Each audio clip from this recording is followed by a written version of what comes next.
वहीं दूसरी तरफ वह मुर्गी चुड़ैल नागराज की सारी शक्तियाँ छीन लेती है। बंटी उसी समय भागा भागा इच्छाधारी नागिन के पास जाता है। एक बार की बात है, एक मुर्गी चुड़ैल अचानक से गांव में घुस आती है और कहती है, कहाँ है वह नागराज? जल्दी से उसे मेरे सामने लाओ। उसकी वजह से मैं पिछले 100 सालों से एक गुफा में कैद थी, परंतु आज मैं उसका खून पीकर ही रहूंगी।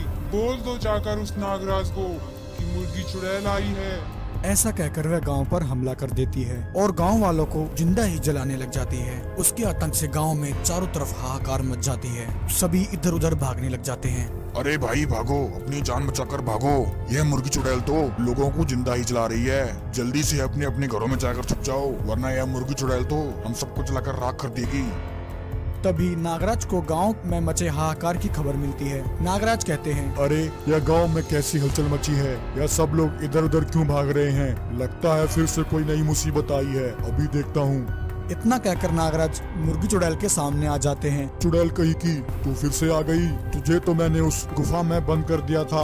लगता है तेरी मौत मेरे ही हाथों लिखी है। मुर्गी चुड़ैल कहती है, नागराज तब की बात और थी, अभी तुझे मेरी शक्ति का अंदाजा नहीं है। अब हम सारी शैतानी चुड़ैलें एक हो चुकी हैं। अब हमारा सामना करना तेरे ऐसा कहकर मुर्गी चुड़ैल नागराज पर अपनी जहरीली गैस बरसाती है और नागराज को एक मुर्गी बना देती है और नागराज को अपनी गुफा में ले जाती है। अपनी गुफा में पहुंचकर मुर्गी चुड़ैल नागराज से कहती है, नागराज बहुत घमंड है ना तुझे अपनी शक्तियों पर। आज मैं तेरी सारी शक्तियाँ तुझसे छीन लूंगी। वहीं दूसरी तरफ बचे कुचे गांव वाले जाकर इच्छाधारी नागिन को यह बात बताते हैं। इच्छाधारी नागिन, गजब हो गया। एक मुर्गी चुड़ैल ने अचानक से हमारे गांव पर हमला किया। उसने कई लोगों को जिंदा ही जला दिया और उसने हमारे नागराज को भी पकड़ लिया है और उन्हें अपने साथ लेकर गई है। फिर क्या था, इच्छाधारी नागिन उसी समय नागराज को बचाने के लिए निकल पड़ती है। वहीं नागिन को जाते हुए साधु बाबा देख लेते हैं।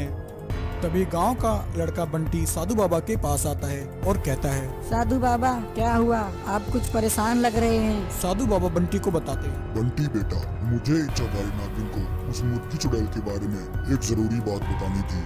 बंटी कहता है, साधु बाबा मुझे बताइए क्या बात है? बंटी बेटा, उस मुर्गी चुड़ैल को इस प्रकार नहीं मारा जा सकता।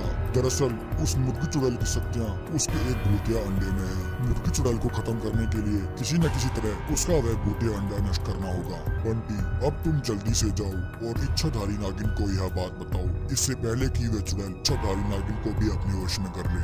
साधु बाबा की आज्ञा लेकर बंटी उसी समय भागा भागा इच्छाधारी नागिन के पास जाता है। वहीं दूसरी तरफ वह मुर्गी चुड़ैल नागराज की सारी शक्तियाँ छीन लेती है। तभी इच्छाधारी नागिन वहां पहुंच जाती है। क्योंकि इच्छाधारी नागिन को मुर्गी चुड़ैल की शक्तियों का अंदाजा नहीं होता है, तो वह भी उसके जाल में फंस जाती है। वह नागिन को भी एक मुर्गी बना देती है। अब तुम दोनों की शक्तियाँ मुझे मिल चुकी हैं। अब मेरा सामना कोई नहीं कर सकता। मुर्गी चुड़ैल की ये सारी बातें बंटी सुन रहा होता है। इस मुर्गी चुड़ैल ने तो नागिन और नागराज दोनों को मुर्गी बना दिया। अब मुझे ही कुछ करना होगा। तभी इतने में बंटी को पास में पड़ा हुआ एक पत्थर दिख जाता है। बिना टाइम गवाए बंटी उस पत्थर को उठाकर सीधा मुर्गी चुड़ैल के उस भूतिया अंडे पर फेंक कर मारता है। पत्थर लगते ही भूतिया अंडा नष्ट हो जाता है। अंडा नष्ट होते ही मुर्गी चुड़ैल वहीं मर जाती है और इच्छाधारी नागिन और नागराज भी अपने असली रूप में आ जाते हैं। शक्ति लगते ही छोटू नागराज धरती लोक पर आ गिरते हैं। जादुई बाज पर बैठकर नागलोक को निकल पड़ते हैं। यह कहानी शुरू होती है जब कालिया राक्षस और चुड़ैल एक साथ इच्छाधारी नागिन पर हमला कर देते हैं। इच्छाधारी नागिन भी अपनी पूरी शक्ति से इन दोनों का सामना करती है, परंतु अचानक हुए इस हमले से इच्छाधारी नागिन की शक्तियाँ कालिया राक्षस और चुड़ैल के आगे कमजोर पड़ने लगती हैं। उन तीनों में एक घमासान लड़ाई होती है। तभी इच्छाधारी नागिन की एक शक्ति चुड़ैल को लगती है। चुड़ैल अधमरी होकर जमीन पर गिर जाती है, परंतु इतने में ही मौका पाकर कालिया राक्षस अपनी एक भयंकर शक्ति इच्छाधारी नागिन पर मारता है। शक्ति लगने से इच्छाधारी नागिन की मृत्यु हो जाती है। इच्छाधारी नागिन के मरते ही कालिया राक्षस नागमणि के पास जाता है। जैसे ही कालिया राक्षस नागमणि को छूने की कोशिश करता है, तभी उसे एक जोर का झटका लगता है। कालिया राक्षस घबरा जाता है। अरे यह कैसी शक्ति है जो मुझे नागमणि उठाने से रोक रही है? तभी चुड़ैल कहती है, कालिया, हम में से कोई भी इस नागमणि को नहीं उठा सकता है। इस नागमणि को सिर्फ नागलोक का उत्तराधिकारी ही उठा सकता है। चुड़ैल की बात सुनकर कालिया राक्षस के दिमाग में एक शैतानी ख्याल आता है। वह इच्छाधारी नागिन के अंडे को उठाकर ले जाता है। अपनी गुफा में लाकर वह अपशक्ति से उस अंडे को तोड़ने की कोशिश करता है, परंतु अंडा नहीं टूटता है। कालिया राक्षस निराश होकर बैठ जाता है। तभी कुछ समय बाद वह अंडा अपने आप टूट जाता है और उसमें से नागराज बाहर आता है। कालिया राक्षस कहता है, मेरे बच्चे, आखिरकार तुम बाहर आ ही गए। मेरे बच्चे, हमें एक महत्वपूर्ण कार्य करना है। हमें जल्द से जल्द वह नागमणि हासिल करनी है। एक बार मुझे नागमणि मिल गई, उसके बाद मैं तुम्हें नागलोक सौंप दूंगा और फिर तुम नागलोक पर राज करना। राज। छोटू नागराज कहता है, जैसे ही आपकी आज्ञा पिताजी, बताइए कहाँ है वह नागमणि। कालिया राक्षस छोटू नागराज को लेकर नागमणि के पास आ जाता है। छोटू नागराज नागमणि को उठाकर कालिया राक्षस को सौंप देता है। नागमणि की शक्ति मिलते ही कालिया राक्षस कहता है, आखिरकार मुझे नागमणि की शक्तियाँ मिल ही गयी। बच्चे, अब मुझे तेरी कोई जरूरत नहीं है। इतना कहकर कालिया राक्षस अपनी एक भयंकर शक्ति छोटू नागराज पर मारता है।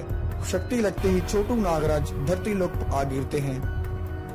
साधु बाबा वहीं घूम रहे होते हैं। साधु बाबा छोटू नागराज के पास आते हैं। छोटू नागराज, आप यहाँ क्या कर रहे हैं और आपकी यह हालत किसने की? छोटू नागराज साधु बाबा को सारी बात बता देता है। छोटू नागराज की बात सुनकर साधु बाबा अपनी शक्ति से सब कुछ देख लेते हैं कि किस प्रकार कालिया राक्षस ने उनके साथ धोखा किया है।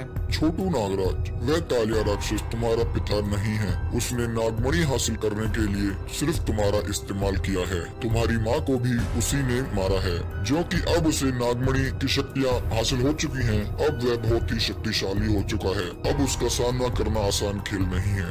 नागलोक पर कब्जा करने के बाद वह पृथ्वी लोक पर आक्रमण अवश्य करेगा। इससे पहले कि वह आक्रमण करे, हमें वहाँ पहुँचकर उसे रोकना होगा।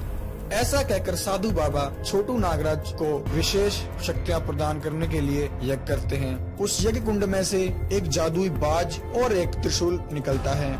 साधु बाबा और छोटू नागराज उसी समय उस जादुई बाज पर बैठकर नागलोक को निकल पड़ते हैं और कालिया राक्षस के पास पहुंच जाते हैं। उन दोनों को देखकर कालिया कहता है, बच्चे, उस समय तो तू बच गया था, परंतु आज तुझे मेरे हाथों से कोई नहीं बचा सकता।